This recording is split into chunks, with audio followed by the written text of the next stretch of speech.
시간이 되었으므로 2021년도 10월 6일 수요일 아침 예배를 시작하겠습니다. 다 같이 사도신경으로 우리의 신앙을 고백하겠습니다. 전능하사 천지를 만드신 하나님 아버지를 내가 믿사오며 그 외아들 우리 주 예수 그리스도를 믿사오니 이는 성령으로 잉태하사 동정녀 마리아에게 나시고 본디오 빌라도에게 고난을 받으사 십자가에 못 박혀 죽으시고 장사한 지 사흘 만에 죽은 자 가운데서 다시 살아나시며 하늘에 오르사 전능하신 하나님 우편에 앉아 계시다가 저리로서 산 자와 죽은 자를 심판하러 오시니다. 성령을 믿사하며 거룩한 공예와 성도가 서로 교통하는 것과 죄를 사해 주시는 것과 몸이 다시 사는 것과 영원히 사는 것을 믿사옵나이다. 아멘. 거룩하시고 자비로우신 하나님 아버지, 하나님의 크신 사랑을 진심으로 감사드립니다. 오늘도 우리에게 새로운 하루를 허락하셔서 예배로 하루를 열 수 있도록 도와주시는 은혜 감사합니다.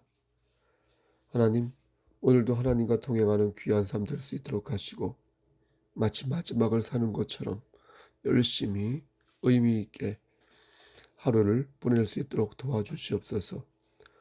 우리가 거한 그 자리에서 예수 그리스도의 향기를 발할 수 있도록 하시고 하나님을 기쁘시게 하는 삶으로 말미암아 예비되어진 많은 복들을 받아 누릴 수 있도록 주여 축복하여 주시옵소서.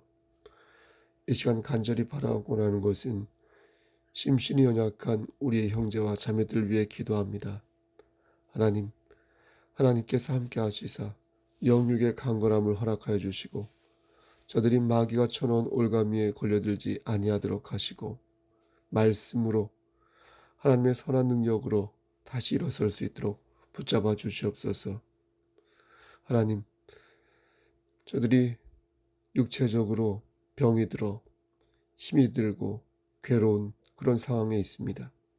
하나님께서 함께 하시사 저들의 육신을 깨끗하게 만들어 주시고 저들이 앓고 있는 많은 병들에서부터 자유로워질 수 있도록 하나님께서 저들의 세포를 건강한 세포로 만들어 주시옵소서. 건강한 가운데 하나님의 일을 감당할 수 있도록 하시고 그러나 고난과 고통 속에서 더욱더 하나님과 친밀해지며 심령이 가난한 자 되어 하나님을 의지하는 자 될 수 있도록 주여 저들의 삶을 선도하여 주시옵소서. 우리 오은순 집사님 함께 하시고 인도하시사 항암 치료 받는 과정에 있사오니 하나님, 그리고 10월 마지막 주 때 또한 고용량 항암 치료 계획이 있사오니 하나님, 모든 일련의 과정 속에 성령 하나님께서 역사하시사 아름답게 잘 열매 맺을 수 있도록 붙잡아 주시옵소서. 주여, 지금도 병원에 입원 중인 전순주 집사님 함께 하시고 인도하시사 성령 하나님께서 역사하시사 외롭지 않도록 하시고 힘 주시옵시고 모든 것들이 하나님의 필연적인 뜻 안에서 이루어질 수 있도록 주여 역사하여 주시옵소서. 하나님, 그 외에 많은 영역의 강건함이 필요한 우리의 형제와 자매들이 있습니다. 하나님 도와주시고 함께 하시사 그들이 먼저 무릎 꿇고 하나님께 간청할 수 있도록 하시고 그리고 그로 인하여서 하나님의 뜻을 발현하고 실현하는 귀한 지체들 될 수 있도록 붙잡아 주시옵소서. 한 번 더 그들을 위해 기도합니다. 나고자 되지 않는 우리 집사님들 될 수 있도록 하시고 나고자 되지 않는 우리 권사님들과 성도 될 수 있도록 붙잡아 주시옵소서. 특히 청년들 머리 위에 함께 하시사 머리가 될진데 저들이 꼬리가 되지 아니하도록 하시고 하는 모든 일들이 주 안에서 형통할 수 있도록 하시고 하나님을 의지할 때에 진정 지혜로운 지혜가 나오고 하나님을 의지할 때에 비로소 살아날 수 있다는 사실을 저들이 기억할 수 있도록 명심할 수 있도록 주여 함께하여 주시옵소서. 하나님, 우리 교육자들을 위해서도 기도합니다. 여러 가지 어려운 가운데 있는 줄 압니다. 저들의 곳간에 쌀이 떨어지지 아니하도록 쌀을 채워주시고 하는 일들이 주 안에서 합력하여 선을 이룰 수 있는 그런 좋은 성숙한 일들이 될 수 있도록 하셔서 우리 교육자들 말씀 위에서 30배, 60배, 100배의 결실을 맺을 수 있도록 붙잡아 주시옵소서. 양인선 장로님, 김부석 장로님에게도 함께 하시사 저들의 삶을 눈동자처럼 지켜주시고 하는 모든 일들이 주 안에서 형통할 수 있도록 하시고 안전을 기할 수 있도록 하나님께서 늘 품에 품어 주시옵소서. 모든 말씀 예수 그리스도인 받들어 감사하며 기도드렸사옵나이다. 아멘. 하나님 말씀 누가복음 23장 8절에서 12절 말씀입니다. 누가복음 23장 8절에서 12절 말씀입니다. 봉독하겠습니다. 헤롯이 예수를 보고 매우 기뻐하니 이는 그의 소문을 들었으므로 보고자 한지 오래였고 또한 무엇이나 이적 행하심을 볼까 바랐던 연고로라. 여러 말로 물으나 아무 말도 대답하지 아니하시니 대제사장들과 서기관들이 서서 힘써 고발하더라. 헤롯이 그 군인들과 함께 예수를 업신여기며 희롱하고 빛난 옷을 입혀 빌라도에게 도로 보내니 12절입니다. 헤롯과 빌라도가 전에는 원수였으나 당일에 서로 친구가 되니라. 아멘. 하나님 이 말씀을 들어 사용하여 주시옵소서. 예수 그리스도인 받들어 감사하며 기도드렸사옵나이다. 아멘. 오늘 말씀은 예전에 한번 전했던 그런 말씀입니다. 신약 성경에는 복음서가 4권이 있습니다. 그래서 신학자들은 복음서를 대할 때마다 예수님을 동서남북으로 보는 것 같다고 말을 합니다. 그러다 보니 어떤 부분은 겹치기도 하고 어떤 부분은 조금 다르게 보이는 부분도 있습니다. 예를 들면 마태복음이나 마가복음 그리고 요한복음은 예수님이 재판을 받는 과정에서 로마 병정에게 마구 맞는 장면이 나옵니다. 하지만 누가복음에는 이러한 장면이 나오지 않습니다. 이런 걸 보면 저자마다 관점의 차이가 있어서 하나님께서는 이 관점의 차이를 빚게 하여 더 풍성한 말씀을 기술하도록 만드신 것입니다. 다시 말해서 우리가 영화를 볼 때 3D로 보고 4D로 보는 것처럼 하나님의 말씀을 더 풍성하게 전달받기 위해 하나님께서는 4개의 복음서를 허락하신 것입니다. 그래서 각 복음서에 강조하고 있는 부분들을 종합적으로 보게 하여 복음의 진가와 복음을 더욱더 풍미지게 느낄 수 있도록 만드신 것입니다. 그러니까 복음서 기자가 각각 개성이 있고 또 가지고 있는 어떤 달란트가 다르지 않겠습니까?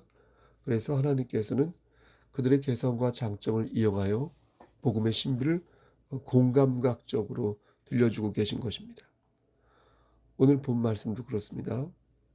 오늘 말씀은 누가복음에는 나오지만 다른 복음서에는 나오지 않습니다. 누가가 다른 기자와 달리 이 말씀을 기록한 이유는 복음을 전하는 데 있어서 오늘 이 사건이 매우 중요한 사건이라고 보았기 때문입니다. 그러니까 누가는 오늘 이 말씀이 후대의 교회와 성도들이 반드시 가져야 할, 우리 송석교회 성도들이 가져야 할 신앙의 도리라, 그렇게 본 것입니다. 그럼 이제부터 그 내용을 찬찬히 살펴보겠습니다. 8절 말씀을 보면 헤롯이 예수님을 보고 매우 기뻐하였다라고 말씀합니다. 여러분, 헤롯은 나쁜 사람이지 않습니까? 나쁜 사람인데 왜 그런 예수님을 보고 기뻐하였던 것일까요?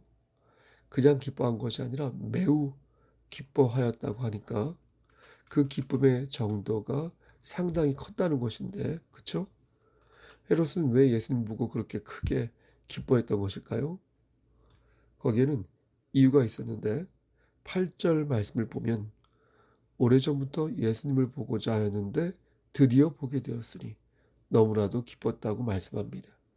사람들은 예수님을 메시아라고 부르며 추종하였습니다. 그렇죠?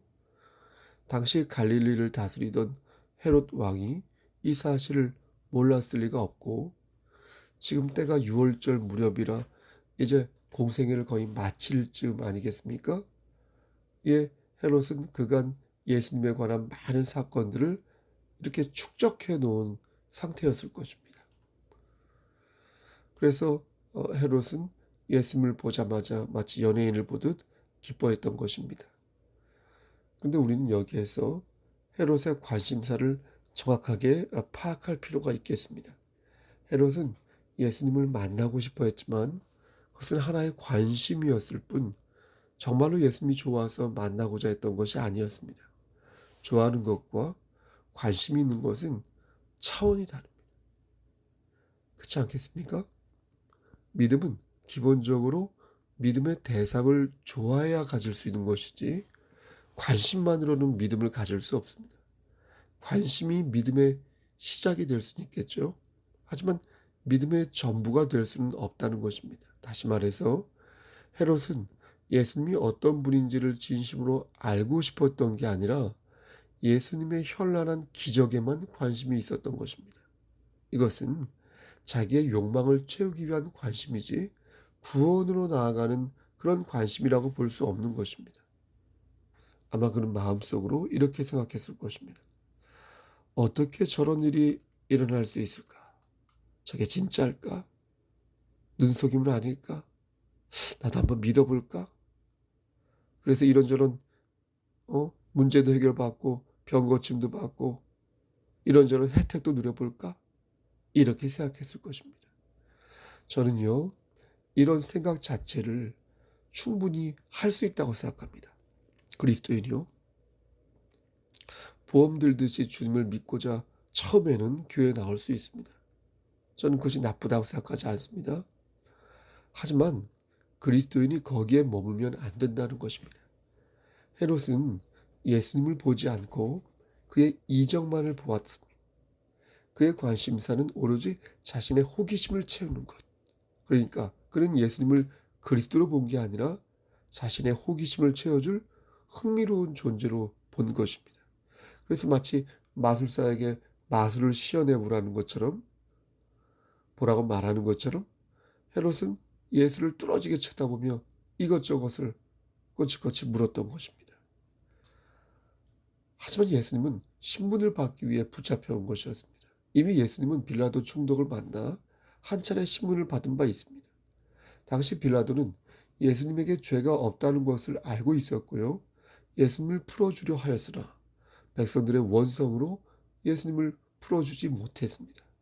빌라도는 그런 가운데 갈릴리를 다스리던 헤롯에게 예수님을 떠넘긴 것이고, 이에 예수님은 그들에게 붙잡힌 바 되어 헤롯을 만나게 된 것입니다. 그런데 헤롯은 예수님의 무죄를 찾기보다 그의 기적에만 관심을 보이고 있으니 예수님께서는 헤롯의 강력한 의도를 모를 리 없었던 것입니다. 아마 예수님께서는 이것을 3년 전 마귀가 자신을 찾아와 자신을 유혹했던 것과 비슷하다고 생각하지 않았을까 싶습니다. 마귀는 예수님의 마음을 떠보며 예수님을 시험하지 않습니까? 그런데 헤롯도 지금 그러한 수작으로 예수님을 시험하고 있는 것입니다. 이에 예수님께서는 헤롯의 질문에 아무런 답도 하지 않으셨습니다.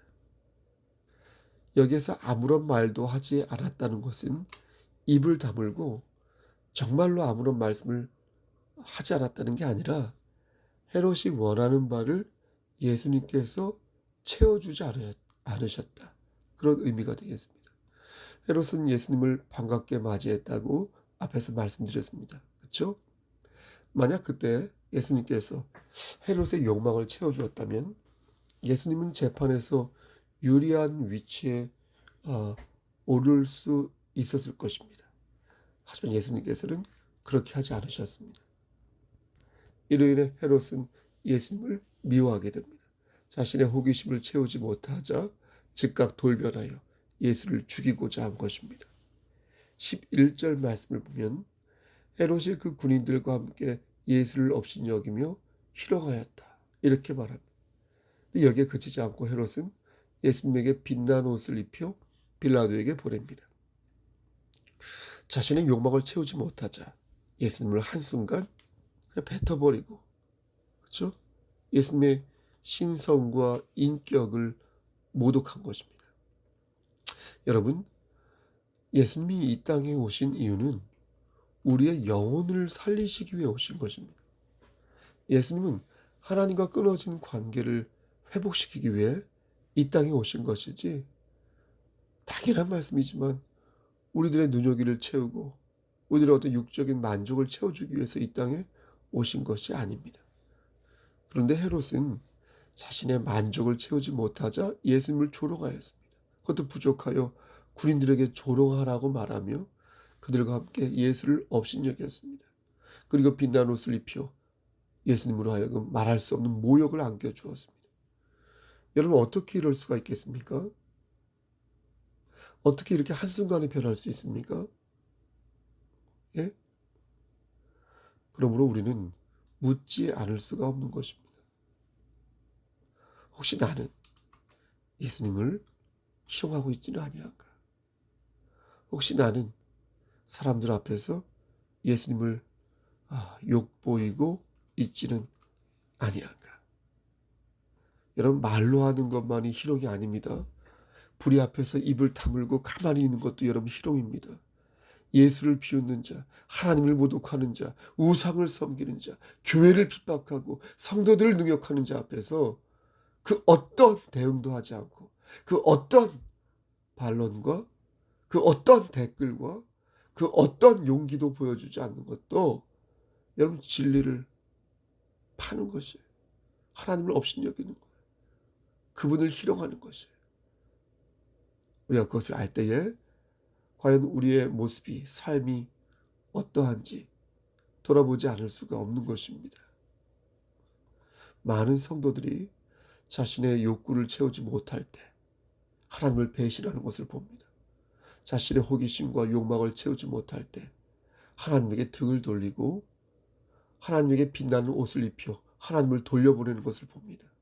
그럴 때마다 성령 하나님께서는 말할 수 없는 탄식으로 그들을 지켜보는 것입니다. 여러분, 순수하지 못한 믿음이 어떻게 감동을 줄 수 있겠습니까?